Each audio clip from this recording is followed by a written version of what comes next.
Hey, c'est Logan et je te propose un petit récap de ce qui s'est passé ces 2 dernières semaines dans la pop culture. Bienvenue dans Pop Actu.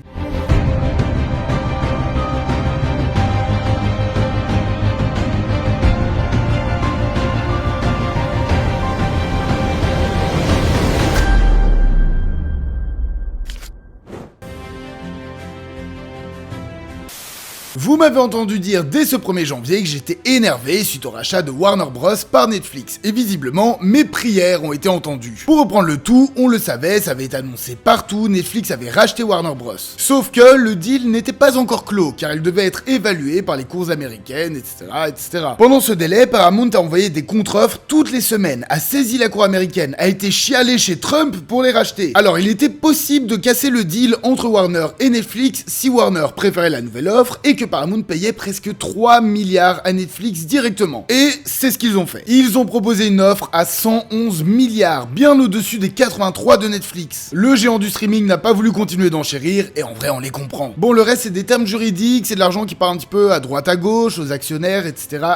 C'est un peu compliqué car c'est pas encore totalement scellé, le deal doit encore être évalué par la justice américaine, mais ouais, Paramount a racheté Warner Bros. Alors, dans les grandes lignes, quels sont leurs projets à l'avenir? Tout d'abord, Paramount Plus et HBO Max vont fusionner pour ne plus faire qu'une seule plateforme. On ne sait pas encore comment, mais c'est leur but, ce qui devrait leur faire plus de 200 millions d'abonnés aux 2 plateformes. Ils veulent aussi sortir des films en salle, on n'est pas comme chez Netflix, là ils veulent sortir 30 films par an. 15 de Warner, 15 de Paramount, chacun avec une exploitation de 45 jours en salle minimum. Là on commence déjà à se demander si on privilégie pas plutôt la quantité à la qualité. Ça semble surtout impossible de faire ça. Les 2 boîtes sont endettées, mais genre vraiment endettées. Avec le rachat, leurs dettes s'additionnent et on arrive à un beau 87 milliards de dollars de dettes. Et il faut rembourser, et pour ça, va y avoir du licenciement massif, et surtout dans le marketing. Ce qui est pas mal, quand tu veux sortir 30 films par an, le fait de pas avoir de marketing, c'est vrai que ça peut aider. Mais bon, soyons un peu honnêtes un instant, et pour la première fois en 106 épisodes, on va parler politique. Toujours de manière assez neutre, évidemment. Si Paramount a tant voulu racheter Warner, ce n'est pas par envie de faire des films Superman ou Harry Potter. D'après ce qui est annoncé un peu partout, c'est surtout que la famille Ellison, qui possède Paramount, voulait tout d'abord pouvoir capituler sur les licences, évidemment, mais aussi, et c'est à prendre malgré tout avec des pincettes, d'avoir le pouvoir sur les chaînes de news que sont CNN ou CBS News. Car les Ellison sont de droite et sont de proches amis de Trump. Ce qui fait qu'on comprend mieux aussi pourquoi le président a convoqué Ted Sarandos, le boss de Netflix, dans son bureau pour parler de toute cette histoire de rachat. Leur but serait donc de pouvoir contribuer à ces chaînes qui sont de gauche ou centristes pour pouvoir y contrôler leurs idées. Bref, est-ce réellement la raison ou pas? C'est ce qui est pas mal annoncé, donc il faudra surtout voir à l'avenir si la ligne édito de ces chaînes change vraiment ou pas. Pour conclure, c'est le bordel. On en reparlera encore, évidemment, car il faut encore le temps que tout se mette en place, mais au point où on en est, il y a 2 issues possibles. La première, le deal est bien clos, Warner est à Paramount, et on espère que tout se passera bien. La seconde, le deal ne se fait pas, Paramount doit verser 7 milliards de dollars à Warner, parce que ouais, ils ont accepté cette clause, et on retourne à ce qu'on connaît. Seul le temps le dira, en attendant, espérons juste qu'on ait de bons films en salle. Allez, passons à des sujets plus légers. La série God of War est sans doute l'une des séries les plus attendues pour les fans de jeux vidéo. Ça fait plusieurs semaines qu'on a des annonces de casting, et Prime Video a même décidé de nous montrer une première image de la série et...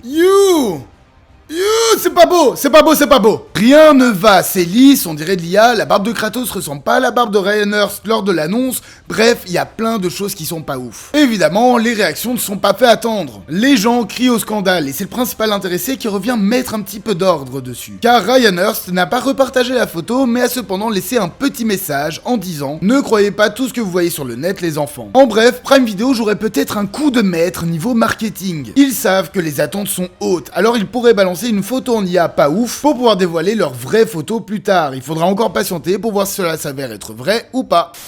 Vous ne l'avez très certainement pas manqué, lors de la dernière cérémonie des Césars, Jim Carrey était mis à l'honneur car il recevait un César d'honneur pour l'ensemble de sa carrière. Et le moins qu'on puisse dire, c'est que Carrey a pris de l'âge et que visiblement il est passé par quelques opérations esthétiques. Et c'est là qu'on se rend compte que niveau théorie du complot, les Américains sont plus fort que quiconque. Ils ont commencé à dire que ce n'était pas Jim Carrey, montrant que ça lui ressemblait pas, que la couleur des yeux n'était pas pareille. Va falloir visiblement leur apprendre ce que sont les variations d'éclairage aussi. Mais aussi des théories comme quoi cela serait un clone, un sosie, car le vrai aurait été soit tué par les Illuminati, soit par le gouvernement américain. Et il y a surtout deux choses qui n'ont pas aidé dans la théorie. Un make-up artiste du nom d'Alexis Stone qui a fait un post en disant que c'était lui qui était à Paris, et un extrait où Jim dit à des journalistes au César qu'il est mort. I'm dead. Pour le make-up artist, c'était surtout une manière de pouvoir surfer sur la vague en faisant un petit prank. Et pour l'extrait, il faut prendre toute la phrase. I really took on a pretty big challenge trying to do my speech in French. And I watched everybody like talking 1,000 miles an hour up there receiving their awards and I was like, I'm dead.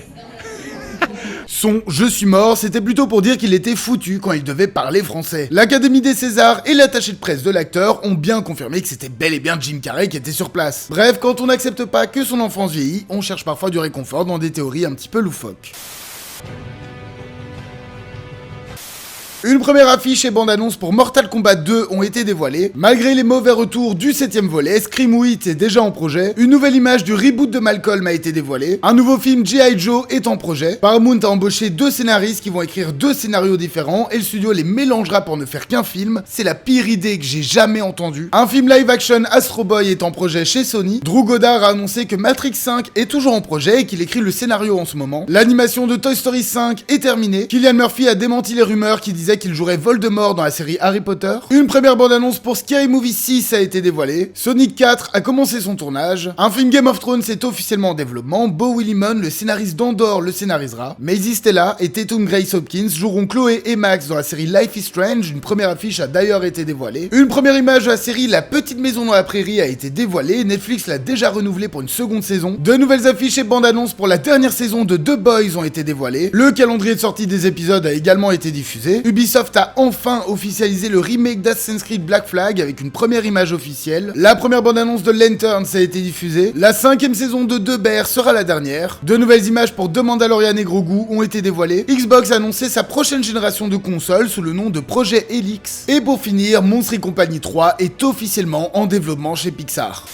Et voilà qui conclut ce 106e épisode de Pop Actu. Merci d'avoir suivi jusqu'au bout. Épisode un petit peu spécial parce que d'un côté, on prend 2 semaines et on les met dans un seul épisode, et de l'autre, c'est un petit peu épuré, surtout au niveau du qui va où quoi neuf. Mais bon, comme on dit, priorité au direct. Ce dimanche, vous le savez très certainement, c'est les Oscars. Donc là, je me charge surtout de rattraper les derniers films que je dois voir et surtout de faire la vidéo qui sortira donc ce week-end. N'hésitez pas une fois de plus à liker, commenter, partager et vous abonner. Ce sont les plus grands soutiens pour la chaîne. Moi, je vous dis à ce week-end. Passez une bonne soirée.